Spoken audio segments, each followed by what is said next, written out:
नमस्कार, आप देख रहे हैं न्यूज कॉल 24। देश दुनिया की हर छोटी बड़ी खबर सीधे आपके स्क्रीन पर। हर दिन नए विषय, नए मुद्दों पर चर्चा और सटीक जानकारी सिर्फ न्यूज कॉल 24 पर। सब्सक्राइबर से अनुरोध है कि वह नोटिफिकेशन में जाकर ऑल का ऑप्शन दबाना बिल्कुल भी न भूले। बात समझनी है तो पूरी सुननी होगी। वीडियो में आखिरी तक बने रहिए। मैं हूं आपके साथ सुशील गिरीश। न्यूज कॉल 24 के खास प्रोग्राम ओपिनियन भारत में आपका स्वागत है। 95% मुस्लिम आबादी वाले ताजिकिस्तान में हिजाब पर रोक, अवैध मस्जिदों में खुले कैफे। आखिरकार क्यों राष्ट्रपति लगातार ले रहे हैं बड़े फैसले। अफगानिस्तान में हाल में एक फरमान आया जिसमें धार्मिक मामले देखने वाले मंत्रालय ने महिलाओं के बोलने और गाने पर पाबंदी लगा दी। उनका कहना है कि महिलाओं की आवाज इंटीमेट होती है, इसलिए वे सार्वजनिक जगहों पर चुप रहे। तालिबान के आने के बाद से ये देश बेहद कट्टर हो चुका है। वहीं 90% से ज्यादा मुस्लिम आबादी वाला ताजिकिस्तान कट्टरता के खिलाफ जंग छेड़े हुए हैं। लगभग सारे ही इस्लामिक देश महिलाओं के लिए एक खास ड्रेस कोड और तौर तरीके की बात करते हैं। वहीं ताजिकिस्तान एकदम अलग दिख रहा है। वहां की सरकार ने हिजाब और दाढ़ी बढ़ाने पर रोक लगा दी। इसके अलावा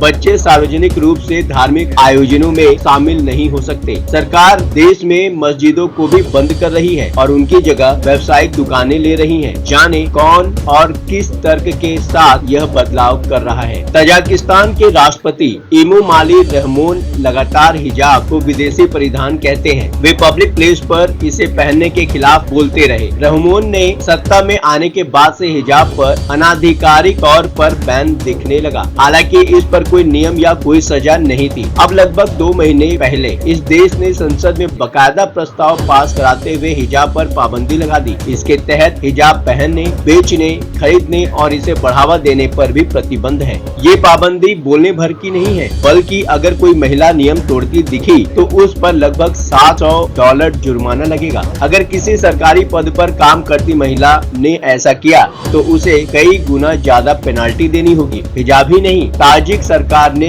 कई धार्मिक प्रैक्टिस पर रोक लगा दी। लेकिन सबसे ज्यादा चौंकाने वाला फैसला मस्जिदों को लेकर था। द डिप्लोमेट की एक रिपोर्ट की माने तो ताजिकिस्तान की सरकार ने बीते कुछ सालों के भीतर 2000 से भी ज्यादा मस्जिदें बंद करते हुए उन्हें कैफे, सिनेमा घर, फैक्ट्री या सोशल वर्क सेंटरों में बदल दिया। इसका मकसद धार्मिक प्रैक्टिस को कट्टरता के दायरे से बाहर लाना था। राष्ट्रपति इमोमाली रहमोन ने एकदम से ऐसा नहीं किया, बल्कि पहले उन मस्जिदों को नोटिस जारी किया जिनके पास रजिस्ट्रेशन नहीं था। इसके बाद अनाधिकृत धार्मिक जगहों को सरकार ने अपने कब्जे में ले लिया। साल 2020 में इस देश की कुल आबादी 96% से भी ज्यादा मुस्लिम थे। ऐसे में इस तरह के फैसले चौंकाते हैं। राष्ट्रपति इमोमाली रहमोन के इन कदमों के पीछे कई वजह गिनाई जाती हैं, जिसमें सबसे बड़ा है धार्मिक कट्टरता को कम करते हुए बाकी दुनिया से जुड़ना। 90 के दशक में सोवियत संघ, जो कि अब रूस बन गया है, से अलग होने के बाद ताजिकिस्तान में ढेर की ढेर कट्टरपंथी ताकतें उभर आई। वे आपस में लड़कर सत्ता पाना चाहती थी। नतीजा ये हुआ कि आजादी के लगभग 6 सालों तक वहाँ युद्ध ही चलता रहा। तब रहमोन राजनीति में आ चुके थे। साल 1994 में आजाद ताजिकिस्तान में पहला आम चुनाव हुआ, जिसमें रहमोन ने जीत पाई। तब से कई संवैधानिक संशोधनों के साथ वे सत्ता में बने हुए हैं। चूंकि सिविल वार के दौरान इस्लामिक संगठनों ने देश को भारी नुकसान पहुंचाया था, लिहाजा नई आधिकारिक सरकार ने तय किया कि वो इस पर लगाम कसेगी। इसके बाद से ही वे संसद के जरिए ही कट्टरपंथ पर काबू पा रहे हैं। हालांकि इसके लिए उन्हें अंदर और बाहर भी विरोध झेलने पड़े। जैसे अपने ही देश के कट्टरपंथी संगठन इस्लामिक पुनर्जागरण पार्टी को सरकार ने कई गुटों को प्रतिबंधित कर दिया, जिन्हें पहले राजनीतिक दलों का दर्जा मिला हुआ था। दूसरे देशों ने भी कहा कि राष्ट्रपति धार्मिक आजादी से छेड़खानी कर रहे हैं। इसके बाद भी रहमोन सत्ता में बने रहे और बदलाव करते रहे।